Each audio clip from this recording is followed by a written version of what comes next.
Hi friends, வணக்கம். சஜிதோட இயக்கத்துல கிஷோரோட நடிப்புல வெளியே இருக்கிற இந்த படத்துடைய கதை என்ன அப்படின்னு பார்த்தோம்னா, ஒரு ரியாலிட்டி டிவி ஷோல பார்ட்டிசிபேட் பண்ண பார்ட்டிசிபென்ட்ஸ் எல்லாமே மர்மமான முறையில் இறந்து போயிடுறாங்க. ஸோ அதை கண்டுபிடிக்க பேரநார்மல் எக்ஸ்பர்ட்டான கிஷோரை வந்து கால் பண்ணி வர வைக்கிறாங்க. ஸோ அவர் வந்து கண்டுபிடிச்சாரா இல்லையா, இவங்கெல்லாம் எப்படி இறந்து போனாங்க அப்படிங்கிறத சொல்றதான் இந்த படத்துடைய கதை. இந்த படத்துல கிஷோரை தவிர எல்லாருமே வந்து ஒரு ஓகேவான ஒரு ஆவரேஜான பெர்ஃபார்மன்ஸ் வந்து கொடுத்துருந்தாங்க. கிஷோர் வந்து கொஞ்சம் மெயின் லீடாக இருக்கிறதுனால 2 கேரக்டர் டிஃபரன்சியேஷன் வந்து பண்ணி கொடுத்திருக்காரு. அது நல்லாவே போர்ட்ரே பண்ணிருக்காரு அப்படின்ற மாதிரி சொல்லலாம். இந்த படத்தோட டியூரேஷன் வந்து 2 ஹவர்ஸ்க்குள்ளேயே வந்து நமக்கு முடிஞ்சது. பட் இருந்தாலும் 1.5 மணி நேரத்துக்கு வந்து ரெக்கார்டட் வீடியோஸ் வந்து பார்க்குற மாதிரியான சீன்ஸ் தான் நமக்கு காட்டப்படுது. பட் அது கொஞ்ச நேரத்துக்கு நமக்கு அடுப்பு தட்டுற மாதிரியான ஒரு ஃபீல் வந்துடுது. பட் லாஸ்ட் ½ அன் ஹவர் வந்து உண்மையாகவே நல்லாவே பண்ணியிருந்தாங்க. அதாவது கிஷோர் வந்து அந்த வீட்டுக்கு வந்ததுக்கு அப்புறம் படம் ஒரு நல்ல மூடுக்கு போகிற மாதிரியான ஒரு ஃபீல் கிடைக்குது. பட் இந்த படத்தோட பெரிய பாசிட்டிவாக சொல்லணும் அப்படின்னா சவுண்ட் டிசைன், பேக்ரவுண்ட் மியூசிக் வந்து கண்டிப்பாக சொல்லியே ஆகணும்.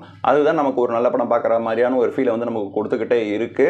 பட் இந்த படம் வந்து என்ன ஜானர் அப்படிங்கிறதுல கொஞ்சம் கன்ஃபியூஷன் இருக்குது. சூப்பர் நேச்சுரல் ஹாரர் த்ரில்லரா இல்லை வந்து முன்ஜென்மத்து கதையா இல்லை பேரலல் யூனிவர்ஸை பற்றின கதையா அப்படிங்கிற மாதிரி டோட்டல் கன்ஃபியூஷனில் இந்த படத்தை வந்து முடிச்சிருந்தாங்க அப்படின்ற மாதிரி சொல்லலாம். இந்த படத்தில் சில அடல்ட் சீன் இருக்கிறதுனால இது வந்து குழந்தைகளுக்கான படம் கிடையாது. கொஞ்சம் பொறுமையாக இருந்து பார்க்கறதுக்கு நீங்கள் தயாராக இருந்தீங்கன்னா இந்த படத்தை நீங்கள் வந்து சூஸ் பண்ணலாம். இந்த படம் நமக்கு மலையாளத்தில் அமேசான் பிரைம்லையும் தமிழில் ஆஹா ஓடிடியும் அவைலபிளாக இருக்குது. உங்களுக்கு நேரம் கிடைக்கிறப்ப இந்த படத்தை பார்த்துட்டு உங்களோட கமெண்ட்ஸை தெரிவிங்க. நன்றி.